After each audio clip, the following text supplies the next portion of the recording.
एक राजा था और उस राजा को उसके एक बहुत जो प्रिय मित्र था, वो भी दूसरे सल्तनत का राजा था। तो दो राजा आपस में दोस्त थे। तो दूसरे राजा ने पहले अपने मित्र को तोहफे में कुछ दिया और वो तोहफा उसकी जिंदगी का सबसे महत्वपूर्ण तोहफा था, सबसे प्यारा तोहफा था। और उसने उसको तोहफे में 2 बाज दिए और वो बाज बड़ी अच्छे नस्ल के थे। तो राजा को उस तोहफे को मिलकर राजा को बड़ी प्रसन्नता हुई और उसने उसको धन्यवाद दिया कि वेरी गुड यार। और बाज अभी छोटे थे लेकिन उनकी नस्ल बहुत शानदार थी। अच्छी नस्ल के बाज देकर राजा प्रसन्नचित हुआ और उसने अपने महल में जो ट्रेनर था, जो पशु पक्षियों को ट्रेन करता था, वो बाज उसके हैंडओवर किए कि इसको तू ट्रेन कर। मैं चाहता हूं ये बड़ी अच्छी नस्ल के बाज हैं, तेरे हाथ में आए हैं, तो उनको उड़ना सिखा, कलाबाजियां सिखा, पैंतरे सिखा, युद्ध नीति सिखा, सब कुछ सिखा और फिर मेरे पास आई। तो उस ट्रेनर ने 2-3 महीने उस बाजों पे काम किया और बहुत जबरदस्त तरीके से काम किया। और 3 महीने के बाद उसने राजा को रिपोर्ट किया बड़ी अजीब बात।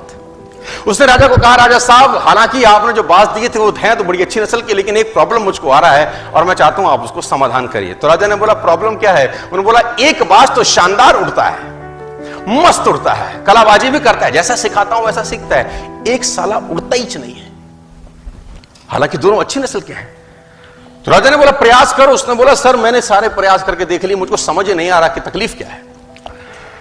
तो राजा ने बोला, किसी और को हायर करो, अपने शहर में, अपने एरिया में, अपनी सल्तनत में कोई ऐसा आदमी ढूंढो जो पक्षी प्रेमी हो, ऐसा आदमी ढूंढो जो नेचर लविंग हो, जो बाज से बात कर सके, उससे पूछे समस्या क्या है, दूसरा भी तो तेरी भांति दनादन उड़ रहा है, तेरे को क्या तकलीफ है? तो उसने बोला, राजा जी प्रयास करता हूं।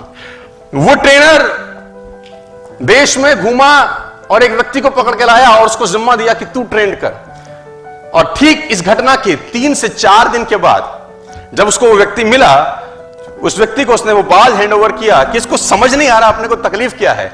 उसने बोला, इसको तो मैं उड़ा दूंगा। सिंपल सा ग्रामीण सा आदमी, किसान सा आदमी। अगले ही दिन राजा उन बाजों को देखने आया तो दोनों के दोनों मस्त उड़ रहे थे।